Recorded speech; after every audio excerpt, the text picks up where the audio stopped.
and welcome back to my sixth vlog. Hi and welcome back to my sixth vlog. So आज का vlog होने वाला है मेरा मंचकिन का vaccination.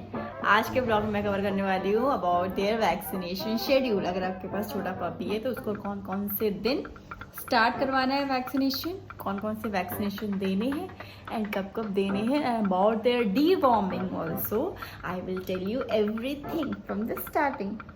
So let's get starting. तो आज हम सेकेंड वैक्सीनेशन के जा रहे हैं. जो हमारा पपी है हम उसके सेकेंड वैक्सीनेशन के लिए जा रहे हैं. सो मैं आपको स्टार्टिंग से बताती हूँ कि जब आप पपी लेके आते हैं तो जब वो 40-45 डेज़ का हो जाता है तब आपको उसको फर्स्ट वैक्सीनेशन के लिए लेके जाना है.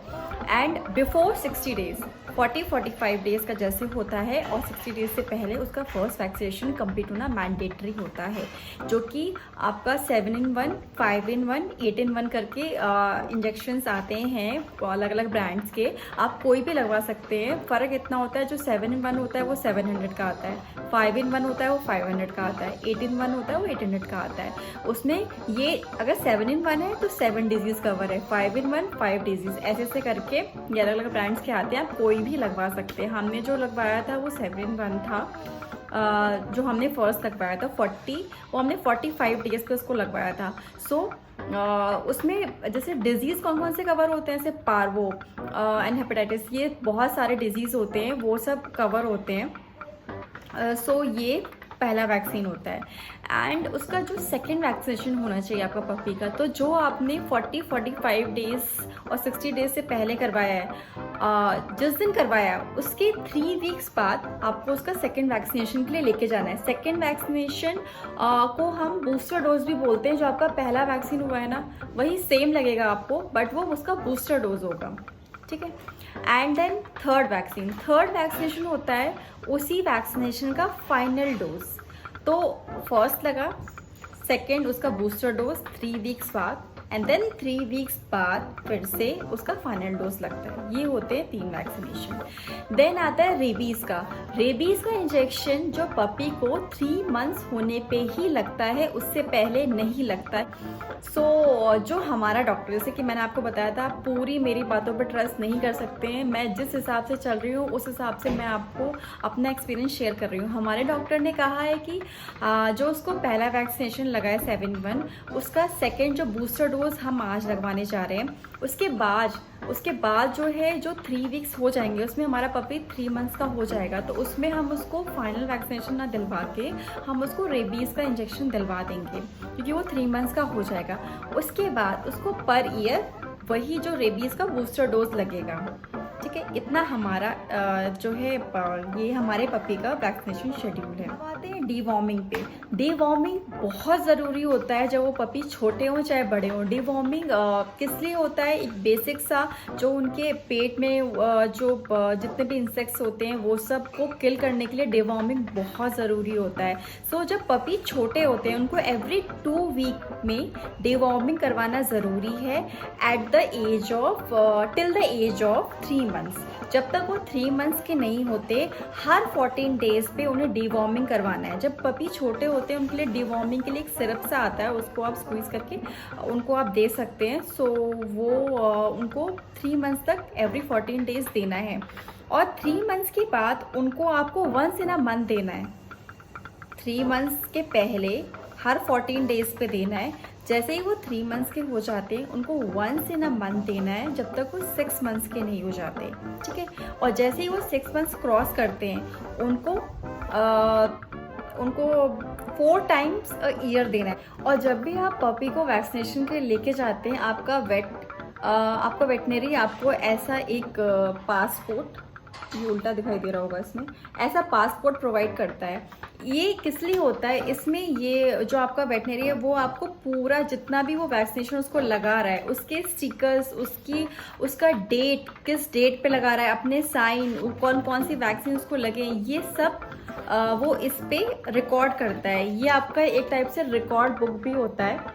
ये आपका किस किस टाइम काम आता है मैं बताती हूँ आपको. एक तो या तो उसे कोई भी डिजीज़ हुआ, बीमारी हुई, तो ये तब आपके काम आएगा कि आपको हमेशा याद रहेगा कि कौन कौन से उसको वैक्सीनेशन हो चुके हैं, कब कौन से हमें नेक्स्ट ड्यू डेट है, कब लगवाना है।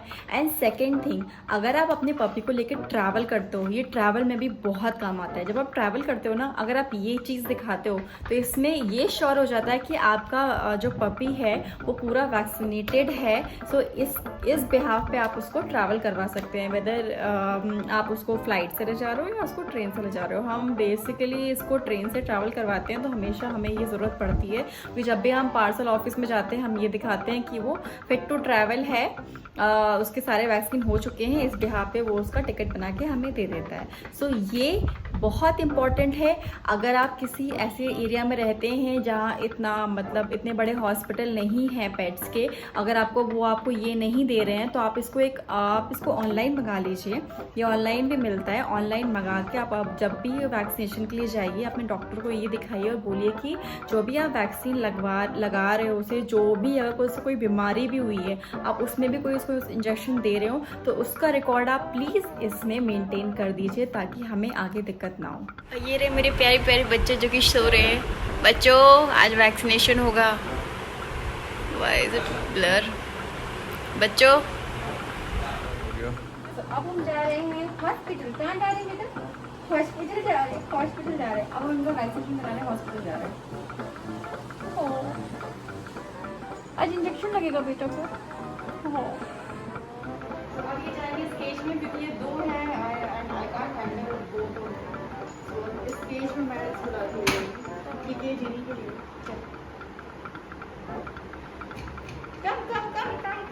कम। और डोडो को लग रहा है ये कहाँ लेके जा रही है मेरे बच्चों को। ओह डोडो को लग रहा है कहाँ लेके जा रही है। चल गो इनसाइड।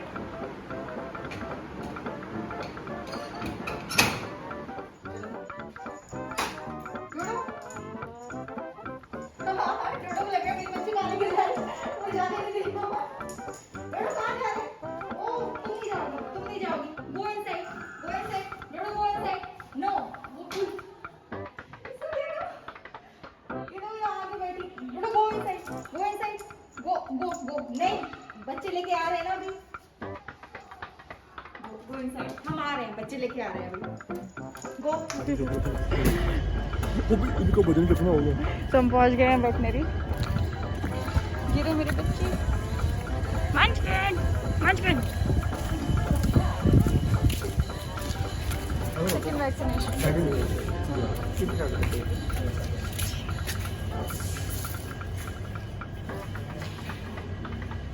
हम आते हैं 2 आते हैं। 2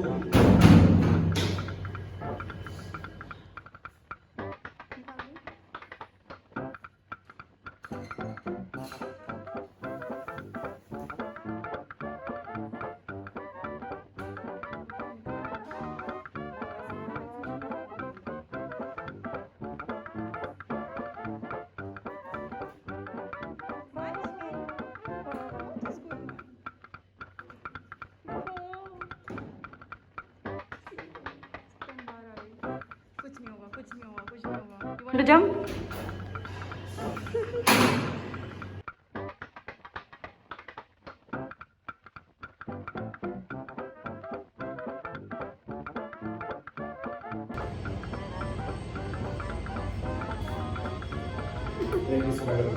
not yet completed 3 months, no?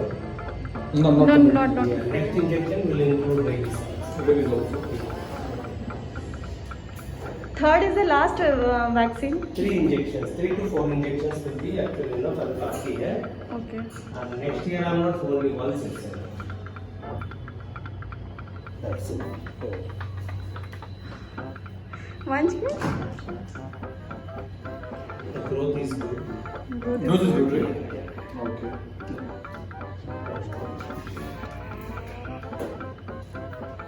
A little bit weight check.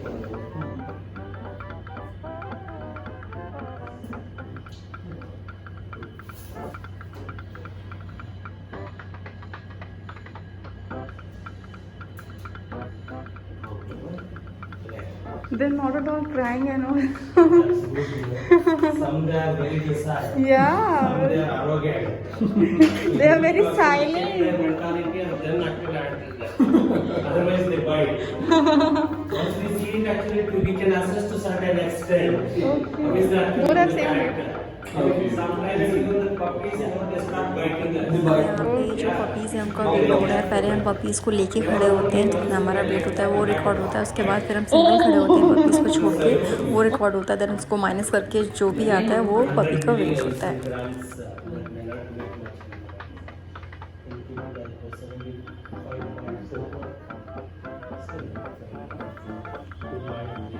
.3 kgs both.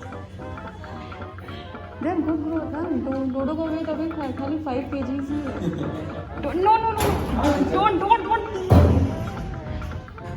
Doctor यहाँ पे हमें वॉक के बारे में बता रहे हैं। आप अपने डॉग्स को जब वो छोटे होते हैं इतनी जल्दी वॉक पे नहीं ले जाना है। At least they have to have complete 4 months। उसके बाद आप उसको वॉक पे बाहर ले जा सकते हैं जब उनका वैक्सीनेशन कंप्लीट हो जाता है, इंक्लूडिंग रेबीज़। सो अब मैंने सोचा कि मैं एक प्रैंक करती हूँ डोडो के साथ। मैं उसके बच्चे यहीं छोड़ के जाने वाली हूँ और उसका रिएक्शन देखने वाली हूँ कि वो कैसे रिएक्ट करती है कि जब मैं उसके बच्चे, क्योंकि जब हम उसके बच्चे लेके जा रहे थे वो बहुत ही हाइपर हो रही थी कि कहाँ लेके जा रहे हो मेरे बच्चों को, बिकॉज हम ऑलरेडी 2 बच्चे अडॉप्ट करवा चुके थे इससे पहले। और जब हमने बच्चे अडॉप्ट करवाए थे उसने 1 दिन के लिए अपना खाना पीना भी छोड़ दिया था। वो इतना अटैच है अपने बच्चों से। एनसी वो यहाँ पे ढूंढ रही है कि तुम दोनों तो आ गए पर बच्चे कहाँ हैं। वो यही हमें पूरा स्मेल कर रही थी और देख रही थी मेरे बच्चे कहाँ हैं। और ये देख के हमने सोचा अब उसके बच्चे उसको वापस कर देते हैं। सी सो अब उसके बच्चे देख के वो फाइनली रिलैक्स हो रही है धीरे धीरे। सो ठीक है, आज का वीडियो यहीं पे ख़त्म करते हैं हम। अब मिलते हैं अपने नेक्स्ट व्लॉग में। Till then take care and do like and subscribe. थोड़ा सा भी पसंद आया हो and I hope next vlog हमारा ट्रैवल व्लॉग हो। Bye bye.